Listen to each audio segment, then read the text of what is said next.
This channel does not promote any violent, harmful, or illegal activities. All content provided by this channel is meant for an educational purpose only. Vote এলেই বারবার উঠে আসে ওদের কথা। আগেও CA এনআরসির সময়ও তাদের নিয়ে রাজনৈতিক মহলে সুর চড়েছিল উত্তেজনার পারদ। এবারও তার অন্যথা হয়নি। সঙ্গে আবার জুড়ে গিয়েছে এসআইআর প্রসঙ্গ। রাজনৈতিক বীরত্ব আগে থেকেই ছিল, এবার এই এসআইআর ইস্যুতে আড়াআড়ি ভাগ হয়ে গিয়েছে শান্তনু ঠাকুর ও মমতা বালা ঠাকুরের শিবির। অনশনেও বসেছিলেন তৃণমূলের রাজ্যসভার সাংসদ তথা মতুয়া মহাসংঘের সংঘাধিপতি মমতা বালা ঠাকুর। তার আশঙ্কা, এসআইআর হলে সব থেকে বেশি বাদ পড়বে মতুয়া সম্প্রদায়ের মানুষের নাম। এটা তো একটা ভয়াবহ, সব থেকে বেশি যদি ক্ষতিগ্রস্ত হয় তো মতুয়াদের হবে।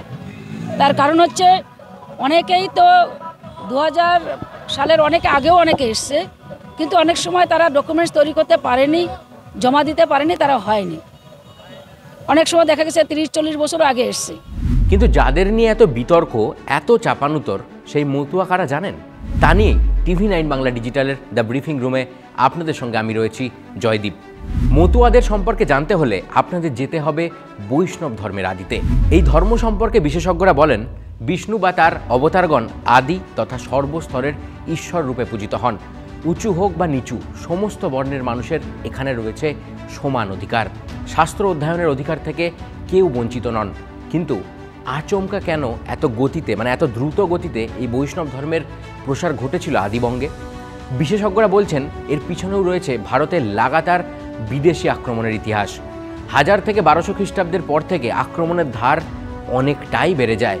ব্রিটিশ শাসনের শুরুর আগে পর্যন্ত নিম্নবর্ণের প্রচুর হিন্দুর ধর্মান্তকরণের ঘটনাও ক্রমেই বাড়তে থাকে। সঙ্গে গোটা সমাজে জাঁকিয়ে বসেছিল কুসংস্কার আর জাতপাতের বেড়াজাল। আর এই কয়েকশো বছরেই ক্রমেই ঢাল হিসাবে উঠে আসে বৈষ্ণব ধর্ম। ধর্মান্তকরণ আটকাতে বড় ভূমিকা নেয় এই ধর্ম।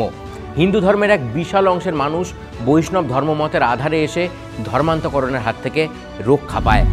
1812 খ্রিস্টাব্দে অবিভক্ত বাংলার গোপালগঞ্জ জেলার কাশিয়ানী থানার অন্তর্গত ওরাকান্দির পার্শ্ববর্তী সফলাডাঙ্গা গ্রামে এক বৈষ্ণব পরিবারে জন্মগ্রহণ করেন শ্রী শ্রী হরিচাঁদ ঠাকুর। বাবা যশোমন্ত বৈরাগী, মা অন্নপূর্ণা বৈরাগী। প্রাতিষ্ঠানিক শিক্ষা মানে ওই এখন যাকে বলে স্কুল কলেজের পাঠ, সেটা তার কোনোদিনই হয়নি। কিন্তু প্রেম ভক্তির কথা সহজ সরলভাবে প্রচার করতেন।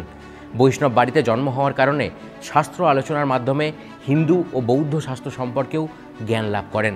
তার হাত ধরেই প্রবর্তিত সাধন পদ্ধতিকে বলা হতো মতুয়াবাদ। আর এই মতুয়াবাদের অনুসারীরাই এখন বাংলায় মতুয়া নামে পরিচিত। মতুয়া শব্দের মধ্যেই লুকিয়ে রয়েছে এর গূঢ় অর্থ, যার অর্থ মেতে থাকা বা মাতোয়ারা হওয়া। হরিনামে যিনি মেতে থাকেন বা মাতোয়ারা হন, তিনিই মতুয়া। মতুয়ারা মূলত একেশ্বরবাদে বিশ্বাসী, বৈদিক ক্রিয়াকর্মে বিশেষ বিশ্বাস নেই। তাদের ভজন সাধনের মাধ্যমই হলো নাম সংকীর্তন। তাদের বিশ্বাস ভক্তিই হচ্ছে মুক্তির পথ। এই সাধন পদ্ধতির মাধ্যমে সত্য দর্শন অর্থাৎ ঈশ্বর লাভই তাদের মূল লক্ষ্য। তারা মনে করেন প্রেমই ঈশ্বর লাভের অন্যতম প্রধান মাধ্যম। এর জন্য কঠিন সাধনা ব্যতি রেখে আদর্শ গৃহস্থ জীবনযাপনও সেরা অস্ত্র হয়ে উঠতে পারে। কেউ পারিবারিক সাংসারিক জীবনযাপনের মধ্যে দিয়ে সহজেই মতুয়া ধর্মমতের চর্চাও করতে পারেন। হরিচাঁদের 2 ছেলে, গুরুচাঁদ ও উমাচরণ। সামাজিক বৈষম্যের কারণে গুরুচাঁদ ও উমাচরণও প্রথাগত শিক্ষা থেকে বঞ্চিত হয়েছিলেন, তবে বাবার আদর্শে শুরু থেকেই দীক্ষিত ছিলেন। হরিচাঁদের মৃত্যুর পর মতুয়া ধর্মের উন্নতি সাধন, অনুন্নত শ্রেণীর শিক্ষা বিস্তার ও জীবনযাত্রার মানোন্নয়নের উপর আলাদা করে জোর দেন গুরুচাঁদ ঠাকুর। সামাজিক বাধা অতিক্রম করে 1980 সালে ওরাকান্দিতে প্রথম স্কুল তিনিই তৈরি করেন।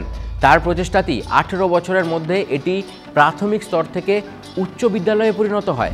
অস্পৃশ্যতা দূরীকরণ ও শিক্ষা বিস্তারের ক্ষেত্রে গণ আন্দোলনের সূচনাতেও বড় ভূমিকা রেখেছিলেন তিনি। বিশেষ জোর দিয়েছিলেন গোটা বাংলার শিক্ষা বিস্তারে। নানা ক্ষেত্রে তথ্য বলছে জীবনভর তিনি 1812টি প্রাথমিক স্কুল বা পাঠশালা প্রতিষ্ঠা করেন, সবই বাংলাদেশের অবিভক্ত বাংলার গ্রামাঞ্চলে। একাধিক সংবাদ মাধ্যমে প্রকাশিত তথ্য বলছে 1871 সালের জনগণনায় ফরিদপুরের চণ্ডাল জনসংখ্যা 1,56,000 ছিল। তাদের মধ্যে স্কুল বা পাঠশালায় যায় মাত্র 200 জন। সেখানে ব্রাহ্মণ কায়স্থদের ছায়া মারানো তাদের জন্য নিষিদ্ধ ছিল। নমশূদ্র মানেই ওই চণ্ডাল। মনুস্মৃতির বিধানে ব্রাহ্মণ, ক্ষত্রিয়, বৈশ্য, শূদ্র এই 4 বর্ণেরও নিচে তার অবস্থান ওই নমশূদ্র। তীব্র এই সামাজিক বেড়াজালের মুখে পড়েও হার মানেননি গুরুচাঁদরা। ওরাকান্দি গ্রামে নিজেদের বসত বাড়িতে ইংরেজদের সহায়তায় স্কুল তৈরি করেন। জোর দেওয়া হয় সমাজের নিম্ন বর্গের শিক্ষায়। বিশেষজ্ঞরা বলেন এই কারণেই স্বাধীনতা পরবর্তী সময়ে পূর্ববঙ্গের নমশূদ্র উদ্বাস্তুরা এপারে এসে বগুলা, মাঝদিয়া, বিজয়গড়, অশোকনগরের মতো এলাকায় যখন থাকতে শুরু করেন তখন চাঁদা তুলে হলেও স্কুল কলেজ গড়ার চেষ্টা করতেন। 1881 সালে গুরুচাঁদের উদ্যোগে ও সভাপতিত্বে খুলনার দত্তডাঙ্গায় প্রথম নমশূদ্র মহাসম্মেলন অনুষ্ঠিত হয়। তার আন্দোলনের সাফল্যস্বরূপ 1911 সালে জনগণনায় নমশূদ্র নামটি পরিচিতি লাভ করে। তার মৃত্যুর পর এই আন্দোলনের দায়িত্ব নেন বাংলার বিখ্যাত রাজনীতিবিদ প্রমথ রঞ্জন ঠাকুর। তিনি ভারতীয় জাতীয় কংগ্রেসের প্রার্থী হিসাবে 1962 সালের নির্বাচনে হাঁসখালি থেকে পশ্চিমবঙ্গ বিধানসভার সদস্য হিসাবে নির্বাচিত হন। জীবনভর মতুয়াদের 12টি নিয়ম পালন করতে হয়, যা দ্বাদশা জ্ঞান নামে পরিচিত। এই ধর্মমতে নারী পুরুষের সমান অধিকার পুরো মাত্রায় স্বীকৃত। একই সঙ্গে বিধবা বিবাহকে উৎসাহিত ও বাল্য বিবাহের বিরোধিতাও স্পষ্টভাবে করা হয়েছে। মতুয়াদের প্রধান ধর্মগ্রন্থ শ্রী শ্রী হরি লীলামৃত। শুধু পুরুষরাই নন, নারীরাও কাঁধে কাঁধ মিলিয়ে এই ধর্মের প্রচার করতে পারেন। ধর্মপ্রচারককে বলা হয় গোঁসাই। মতুয়ারা প্রতি বুধবার একত্রিত হয়ে হরিচাঁদ ঠাকুরকে স্মরণ করেন। হরিস্মরণের গোটা কর্মকাণ্ডকে বলা হয় হরিসভা। নারী পুরুষ নির্বিশেষে তারা নাম কীর্তন করেন।